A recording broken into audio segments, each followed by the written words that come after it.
So this one here is a message to all the mamas, wale ambao wana watoto, either una mtoto mmoja, una watoto wawili, una watoto watatu, or for anybody who's expecting to be a mother soon. So anybody else can scroll, or you can stay if you're thinking of being a mother, or you know a mother ambaye hii message inaweza ikamfaa. My message to you today is your body is going to change. Baada ya kupata watoto, mwili wako lazima utabadilika. It's important for it to change.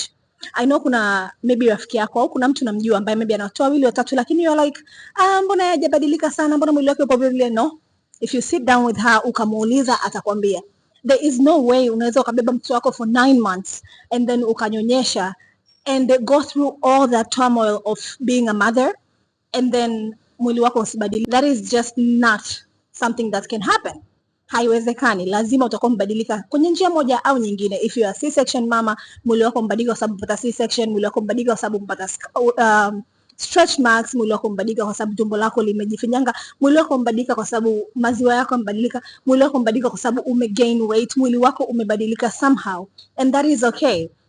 There is a quote ambayo inasema, when a child is born, a mother is also born. A woman was there, but a mother was also born. So I'm going to tell you something. As you're going to 2026, forget the woman that you were before you had kids. Forget the woman ambayo ulikuwa before hujawa na mtoto wako. Unaangalia kwenye picha ndio like nataka kurudi huku, forget about her. But the good news is you can become a better version of the woman that you have become.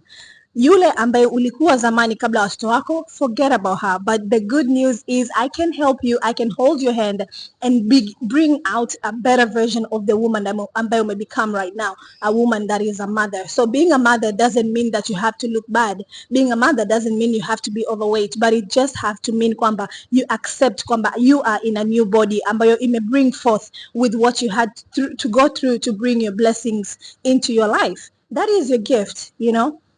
The scars and the difference that you have right now, that is the gift that you have gotten from bringing the blessing into this world. So what is to be done? Ufanye nini?